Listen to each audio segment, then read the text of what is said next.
আজকে ক্লাস 12 এর ওই কারেন্ট ইলেকট্রিসিটি পার্টটা আমি কন্টিনিউ করাচ্ছি।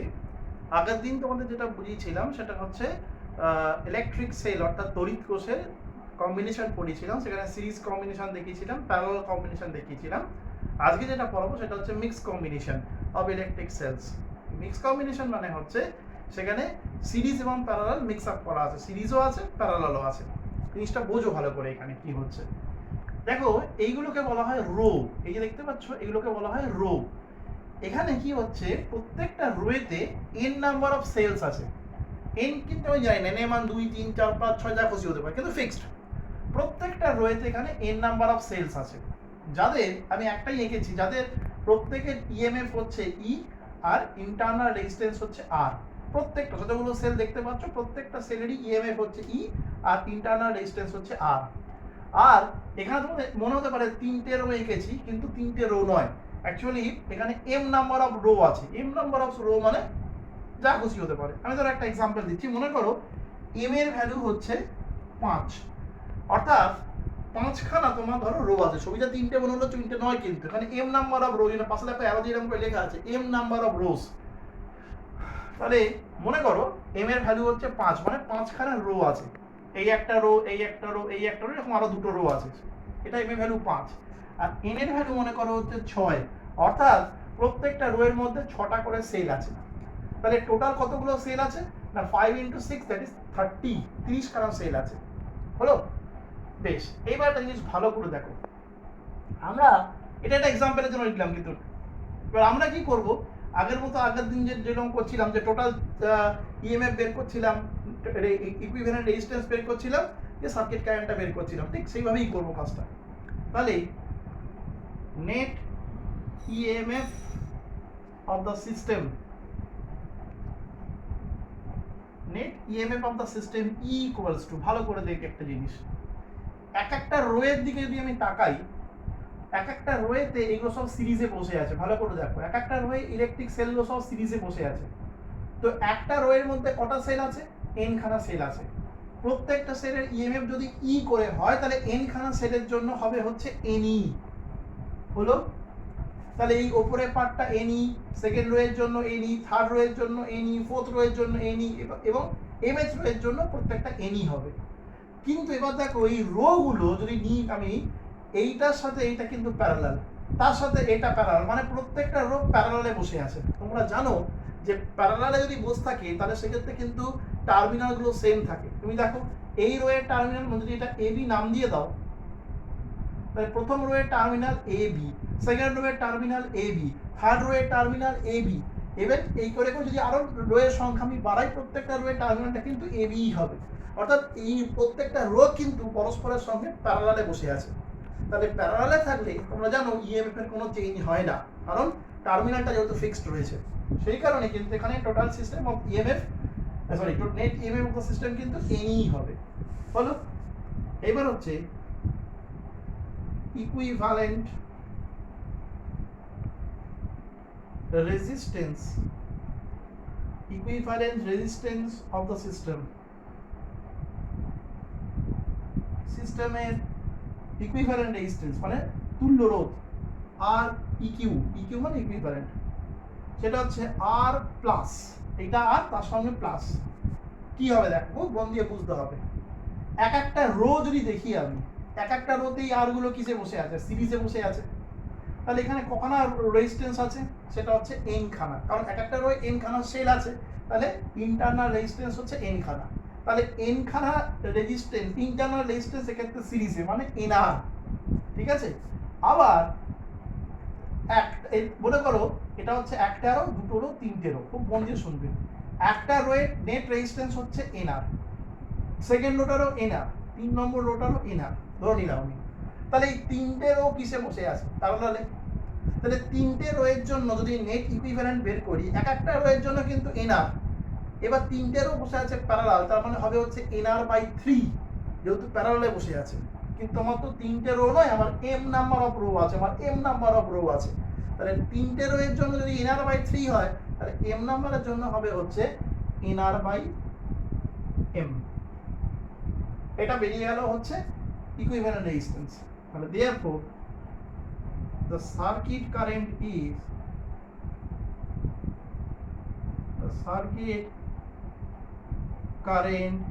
is I equal to capital E by R eq. I equals to capital E মানে হচ্ছে NE by R plus NR by M. I equal to MNE by MR plus NR. দেখে নাও, এই জিনিসটা কিন্তু বোঝার আছে। ওই আমি আবার বলছি, একটা রোয়ের মধ্যে n নাম্বার অফ সেলস আছে, সেখানে রেজিস্ট্যান্সটা হচ্ছে NR। এবার ধরো NR যদি তিনটেই ধরো কল্পনা করলাম আমি, তাহলে NR তিনটে কিসে বসে আছে? প্যারালাল। তাহলে একটা রোয়ের জন্য NR, এটার জন্য NR, এটার জন্য NR, তাহলে হবে NR/3 ইকুইভ্যালেন্টটা বলছি। কিন্তু এখানে m নাম্বার অফ রো আছে, তাহলে তিনটের জন্য যদি NR/3 হয়, তাহলে m খানার জন্য হবে NR/m, সেইটা এই ক্যাপিটাল R এর সাথে সিরিজে হলো। দেখেন, এটা কিন্তু ভীষণ ইম্পর্টেন্ট। এটা দুটো ভাগে প্রশ্ন হয় বলছি। এইটা তো সার্কিট কারেন্ট আমরা পেলাম। এইবারে তোমাকে নেক্সট প্রশ্ন করবে যে write the condition to get the বা to obtain the maximum circuit current, অর্থাৎ এই সার্কিট কারেন্টটা কোন শর্তে সর্বোচ্চ হবে সেটা আমাকে বের করতে হবে। এটা কিন্তু ভীষণ ইম্পর্টেন্ট, পরীক্ষার প্রশ্ন আসে এটা। ঠিক আছে, পরীক্ষার দুটো ভাগে প্রশ্ন আসবে যে একটা রোধের যে মিশ্র সমবায়, এটা মিক্স কম্বিনেশন, বলবো যে একটা রোয়ের মধ্যে n নাম্বার অফ সেলস আছে আর m খানা রো আছে, তাহলে deduce the expression of the circuit current and also get the condition, also find the condition to get the maximum current. এটা হচ্ছে প্রশ্ন। তো সার্কিট কারেন্টের এক্সপ্রেশন আমরা বের করে ফেলেছি, এবার আমরা ম্যাক্সিমাম কারেন্ট কি করে পাওয়া যায় সেটা বের করব। দেখো, এটা হচ্ছে কারেন্টের এক্সপ্রেশন, সেটা আমরা লিখছি।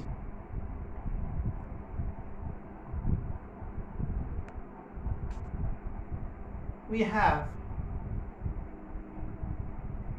I equals to MNE by MR plus NR. হলো, for the maximum value of I, অর্থাৎ I এর সর্বোচ্চ মানের জন্য, for the maximum value of I, MR plus NR should be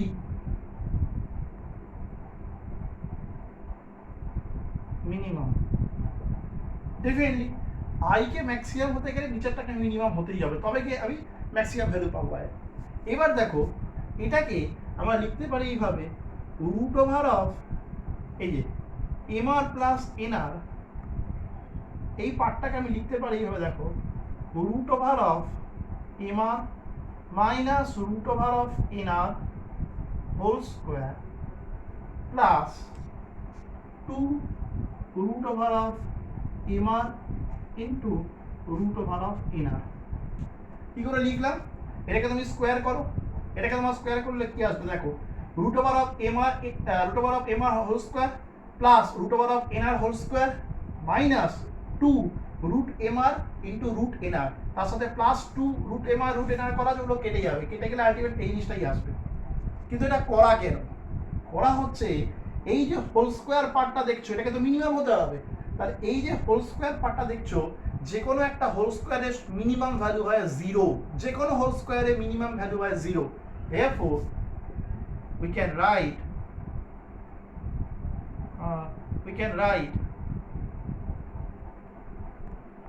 কি লিখতে পারি না, root over of MR minus root over of NR whole square is equals to 0 or simply MR equals to NR.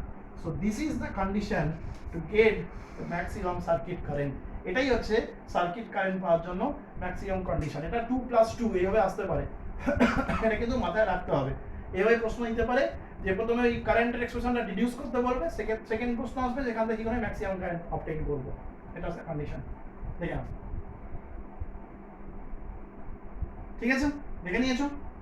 বেশ, এইবারে আমরা একটা অন্য জিনিস পড়াবো, ভালো করে সেটা দেখি। এখানে কম্বিনেশনটা শেষ হয়ে গেল, কারেন্ট ইলেকট্রিক সেলের যে কম্বিনেশনটা ছিল সিরিজ প্যারালাল মিক্স কম্বিনেশন, সেটা আমি কমপ্লিট করে দিলাম। এইবার যেটা আমি পড়াবো সেটা হচ্ছে শান্ট, SHUNT, এটা বাংলাতেও শান্ট বলে, ঠিক আছে। অবলিক, এটা আরেকটা ফর্মুলা আছে, ammeter from galvanometer, shunt oblique ammeter from galvanometer. তো প্রথমে জানতে হবে যে গ্যালভানোমিটার কি কাজ করে। গ্যালভানোমিটার হচ্ছে একটা ইলেকট্রিক্যাল ডিভাইস, যেটা কি হয় না, কোনো সার্কিটের মধ্যে যদি কারেন্ট যায় তাহলে ওর মধ্যে একটা কাঁটা থাকে, কাঁটা মানে অ্যাকচুয়ালি কম্পাস থাকে, ম্যাগনেটিক কম্পাস, সেটা ডিফ্লেক্ট করে। তো সেটা ডিফ্লেকশন দেখে আমরা বুঝতে পারবো যে সার্কিটের মধ্যে কারেন্ট যাচ্ছে। একটা সার্কিটে কারেন্ট গেলে আমরা কি করে বুঝি, কোনো যদি ইলেকট্রিক বাল্ব কানেক্ট থাকে তাহলে বাল্বটা জ্বলে উঠবে, হ্যাঁ, তাহলে বাল্ব জ্বললে বুঝি সার্কিটে কারেন্ট যাচ্ছে। কিন্তু যদি বাল্ব না থাকে তখন কি হয়, গ্যালভানোমিটারকে কানেক্ট করা হয় যাতে আমরা বুঝতে পারবো যে গ্যালভানোমিটারে ডিফ্লেকশন হচ্ছে এবং কোন দিকে কারেন্টটা যাচ্ছে বুঝতে পারবো।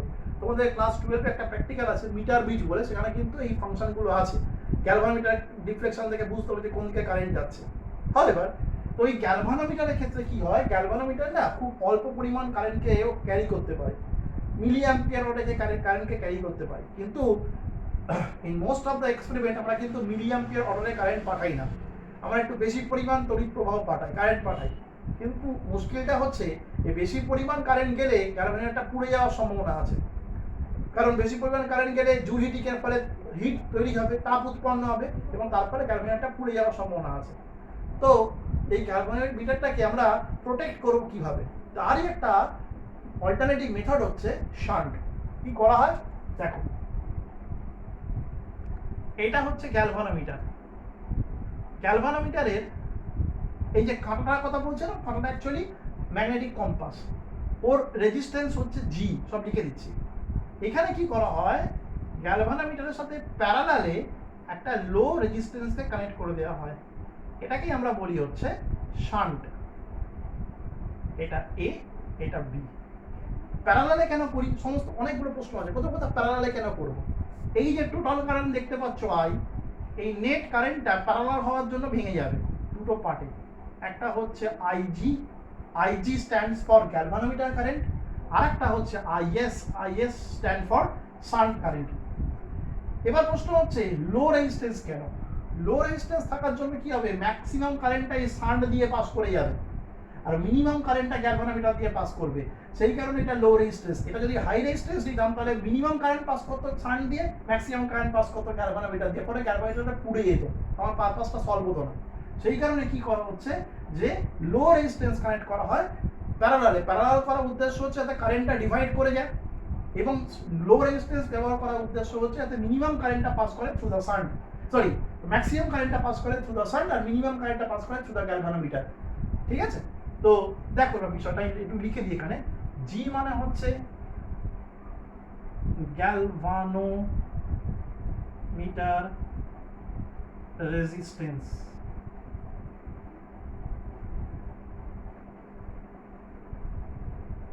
S মানে হচ্ছে শান্ট রেজিস্ট্যান্স,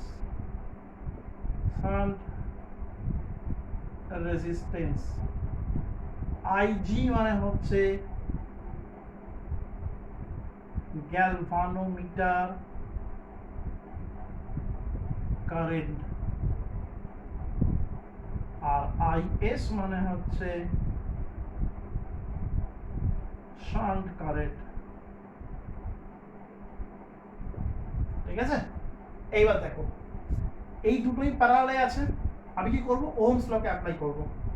অ্যাপ্লাইং, আমাকে অ্যাকচুয়ালি শান্ট রেজিস্ট্যান্সটা বের করতে হয়, সোজা কথা, যে এটা অঙ্ক দেয় যে মিনিমাম কি রেজিস্ট্যান্স ইউজ করলে আমি এটাকে ঠিকঠাকভাবে ইউজ করতে বা সেফলি ইউজ করতে পারবো।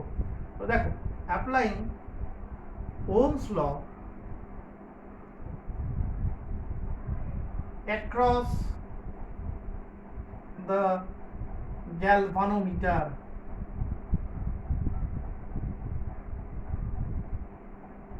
applying Ohm's law across the galvanometer, Ohm's law apply করলে কি পাবো, VA minus VB equals to IG into G, V equal to IR, সেখান থেকে পাচ্ছি। Again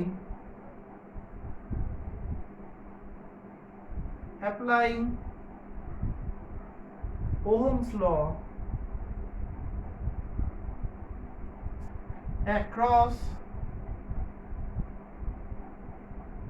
the shunt, যে শান্টের এগেইনস্টে আমি কি করলাম, ওহমস লকে অ্যাপ্লাই করি। দেখো শান্টেরও কিন্তু টার্মিনালটা এ আর বি, কারণ যেহেতু ওটা প্যারালালে বসে আছে, তাহলে VA minus VB is equals two IS। দেখো এই IS কে আমি লিখতে পারি I মাইনাস IG। কেন বলো তো? কারণ টোটাল কারেন্টটা হচ্ছে I, সেটা দুটো পার্টে ভেঙেছে, একটা হচ্ছে IG আর একটা হচ্ছে IS। তাহলে IS মানে কত? I মাইনাস IG, এভাবে লিখে দিতে পারি, ঠিক আছে? তাহলে ফ্রম 1 and 2 we get কি পাবো? IG into G is equals to I minus IG into S। তাহলে এখান থেকে লেখা যায় S is equals to IG into G by I minus IG। তাহলে এখান থেকে কন্টিনিউ করছি, S is equals to G divided by I by IG minus 1, or S is equals to G divided by N minus 1। This is the formula। এখানে N মানে হচ্ছে I by IG, এটা হচ্ছে এখানে important.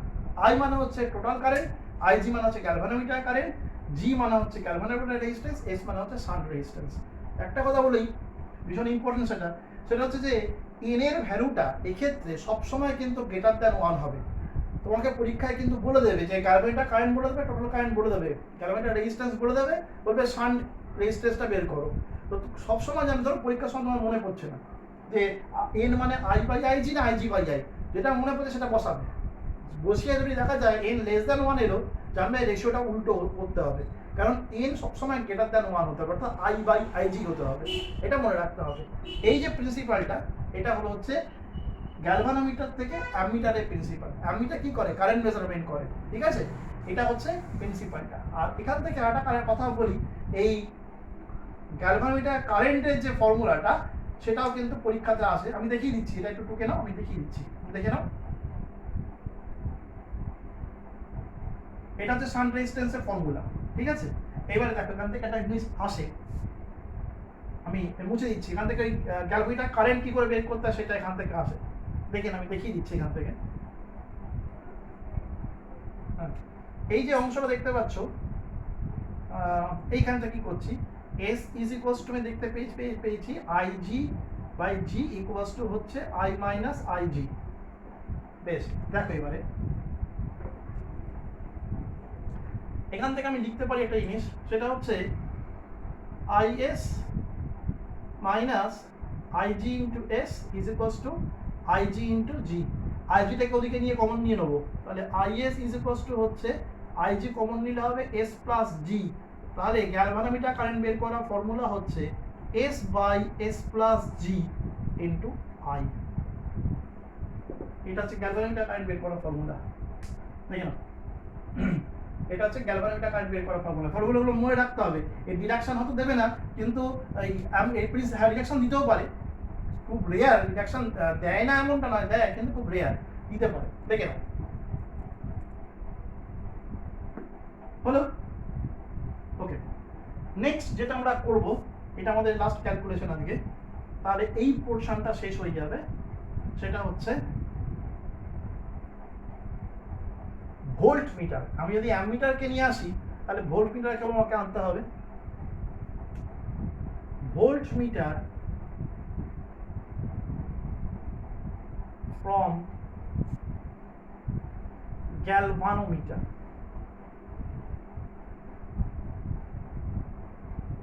Volt metre from galvanometer. এইগুলো কিছু কিছু জিনিস চেঞ্জ হবে।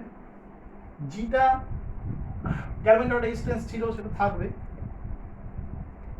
আচ্ছা, আগে ছবিটা আঁকি। মনে রাখবে একটা কথা, সেটা হচ্ছে গ্যালভানোমিটার থেকে যখন অ্যামিটার তৈরি করতে হয়, তখন গ্যালভানোমিটারের সাথে প্যারালালে একটা লো রেজিস্ট্যান্সে কানেক্ট করতে হয়। মাথায় রাখবে কথাটা, বাবা ধরে বলছি। গ্যালভানোমিটার থেকে যখন অ্যামিটার তৈরি করি, তখন গ্যালভানোমিটারের সাথে প্যারালালে একটা লো রেজিস্ট্যান্সে কানেক্ট করতে হয়। whereas যখন গ্যালভানোমিটার থেকে ভোল্টমিটার তৈরি করা হয়, তখন গ্যালভানোমিটারের সাথে সিরিজে একটা হাই রেজিস্ট্যান্সকে কানেক্ট করা হয়, তাহলে এখানে কি করতে হবে, একটা হাই রেজিস্ট্যান্সকে আমি কানেক্ট করব। হাই রেজিস্ট্যান্স কেন, তার কারণটা হচ্ছে ওই যে গ্যালভানোমিটার তো খুব কম কারেন্ট সহ্য করতে পারে, তার উপর সিরিজে যদি হাই রেজিস্ট্যান্স না দিই তাহলে ওটা পুড়ে যাবে।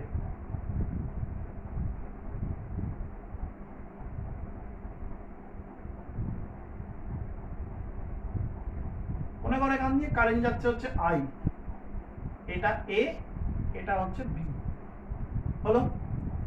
তাহলে এটা সিরিজে বসে আছে। তাহলে applying Ohm's law we get কি হবে, VA minus VB is equals to I R plus G, কারণ R আর G সিরিজে বসে আছে, Rটা হচ্ছে এক্সটার্নাল রেজিস্ট্যান্স আর Gটা হচ্ছে গ্যালভানোমিটার রেজিস্ট্যান্স। এবার এই VA minus VB কে আমি V ধরে নিলাম, is equals to তাহলে কি হচ্ছে IR plus IG, এটা মানে হচ্ছে VR, এটা মানে হচ্ছে VG। পাশে লিখে দিচ্ছি VR মানে হচ্ছে voltage across the resistance R, আর VG মানে হচ্ছে গ্যালভানোমিটার ভোল্টেজ, গ্যালভানোমিটার ভোল্টেজ, আর V মানে হচ্ছে নেট ভোল্টেজ, হলো? এবার কি করলাম, বোথ সাইড VG দিয়ে ডিভাইড করে দিলাম, তাহলে কি আসবে, হলো? এইবার এইটাকে আমরা বলবো হচ্ছে N। দেখো আগেরটা বলেছিলাম I বাই IG মানে হচ্ছে N, এখানে হচ্ছে V বাই VG মানে N, বিষয়টা একই আছে। ওটা ছিল net current by galvanometer current, এটা হচ্ছে net voltage by galvanometer voltage, বিষয়টা একই আছে। নেট কারেন্ট বাই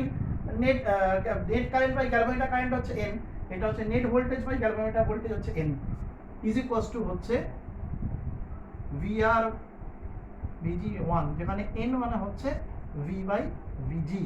তাহলে এখান থেকে আমরা লিখতে পারি, দেখো VR by VG equal to N minus 1, তাহলে VR equals to VG into N minus 1। এবার VR মানে হচ্ছে IR, VG মানে হচ্ছে IG, N মাইনাস 1 II কেটে দাও, R ইকুয়াল টু হবে G N মাইনাস 1। এটা হচ্ছে ম্যাক্সিমাম রেজিস্ট্যান্স, কারণ N এর ভ্যালু সবসময় গ্রেটার দেন 1 হয়, তোমরা জানো, ঠিক আছে?